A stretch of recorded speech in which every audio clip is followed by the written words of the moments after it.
हर हर महादेव। सभी बड़े लोगों को मेरी तरफ से प्रणाम और छोटे लोगों को प्यार भरा आशीर्वाद। स्वागत है आप लोगों का हमारे चैनल में। आज मकर संक्रांति, आप सभी को मुबारक हो। ढेर सारी शुभकामनाएं और उम्मीद है आप लोग भी अपने घर में मना रहे होंगे। यह प्रसिद्ध त्योहार किसी न किसी नाम से पूरे विश्व में मनाया जाता है, हर जगह। जबकि हमारे उत्तर प्रदेश में खिचड़ी के नाम से मनाया जाता है और बहुत सारी जगहों की तो जानकारी मुझे है, लेकिन और जगहों की नहीं है। तो आप कहाँ से इस वीडियो को देख रहे हैं, ज़रूर कमेंट में बताएं कि किस नाम से आप मंगाते हैं। जैसे हमारे वहाँ खिचड़ी और हरियाणा में लोहरी के नाम से मनाया जाता है, और जगह पे पोंगल।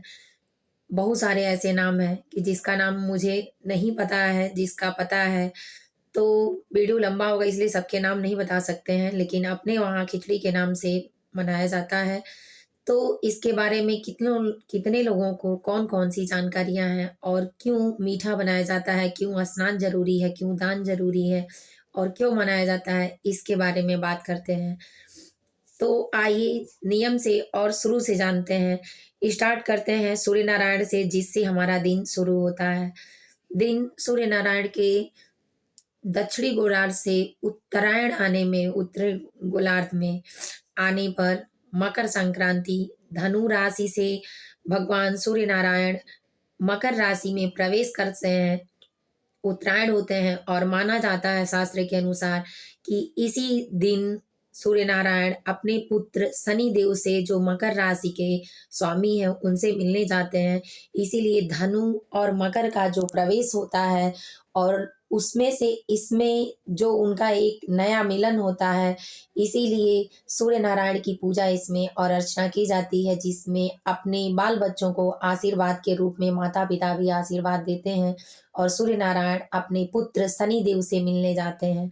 इसीलिए मकर नाम इसका पड़ा। और संक्रांति जो मिलन होता है धनु से और मकर में, वो होता है मकर संक्रांति। दूसरा जानते हैं, इसी दिन स्नान करना। स्नान भागीरथ जो थे, वो गंगा जी को आज के दिन ही पृथ्वी पर लाए थे।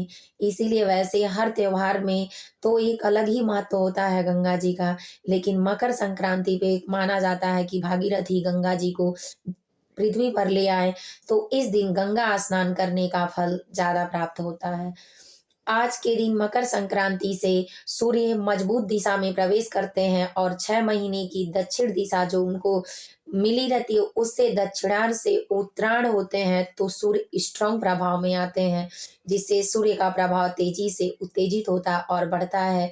दिन होता है, दिन लंबा होता है, रातें छोटे होना शुरू हो जाती हैं तिल तिल करके। इस तरह तिल तिल बढ़ना और तिल तिल घटने के कारण काफी मिठाइयाँ और तिल का प्रवेश मकर संक्रांति पे माना जाता है, और इसीलिए तिल का महत्व बताया जाता है। सभी दानों में तिल का दान महादान होता है, क्योंकि तिल का दान जितना माना जाता है शास्त्र के अनुसार कि जितना करते हैं उसका कई गुना स्वर्ण हमको पूर्व जन्म से या अगले जन्म से जब दिए रहेंगे तो मिलेगा, जब देंगे तो फिर आगे मिलेगा। इसलिए तिल और मिष्ठान का प्रयोग ज्यादा किया जाता है। दूसरी बात, नारद जी आज ही के दिन भगवान विष्णु शिव की प्रार्थना किए थे, और आज के दिन ही सुदर्शन चक्र भगवान शिव ने प्रदान किया था विष्णु भगवान को।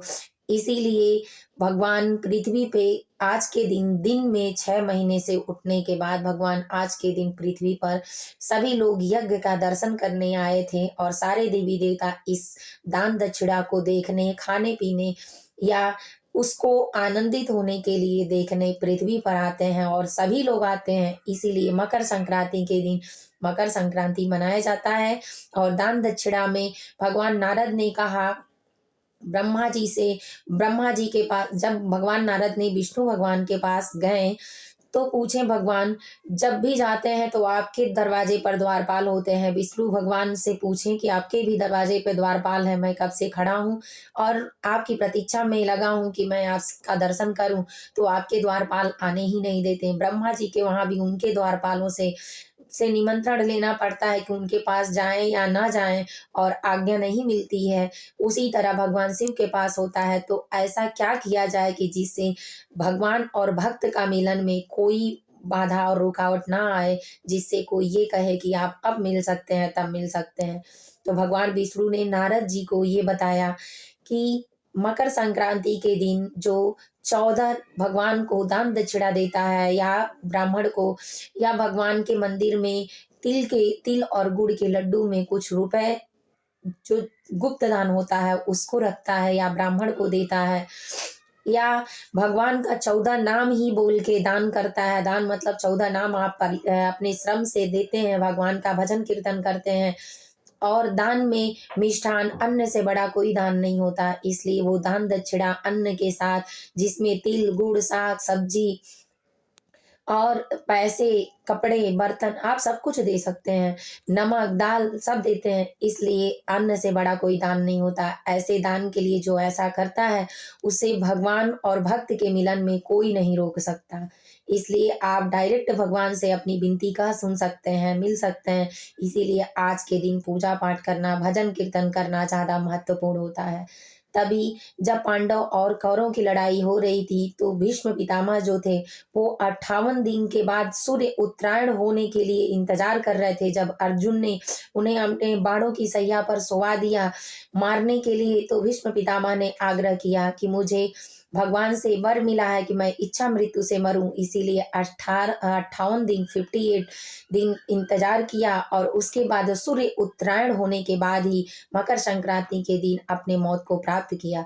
इसीलिए जो मकर संक्रांति के दिन अगर किसी की मौत हो जाती है तो उसे मोक्ष की प्राप्ति होती है और 84 लाख योनियों में भटकना नहीं पड़ता है। इसलिए मकर संक्रांति का जो त्योहार होता है विशेष महत्वपूर्ण और सभी त्योहारों में एक प्रसिद्ध त्योहार है जो पूरे भारतवर्ष में मनाया जाता है। तो अगर मेरा वीडियो आप लोगों को पसंद आया हो, जानकारी अच्छी लगी हो, सच्ची लगी हो तो मेरे चैनल को सब्सक्राइब करें। उम्मीद है कि अपने नाते रिश्तेदार में आप इस चैनल को बढ़ाएं, सब्सक्राइब लाइक और शेयर करवाएं, जिससे और सारी जानकारियां सबको प्राप्त हो। और आप सभी लोगों को मेरे तरफ से बहुत बहुत प्रणाम। अच्छा लगे तो लाइक करना बिल्कुल ना भूलें।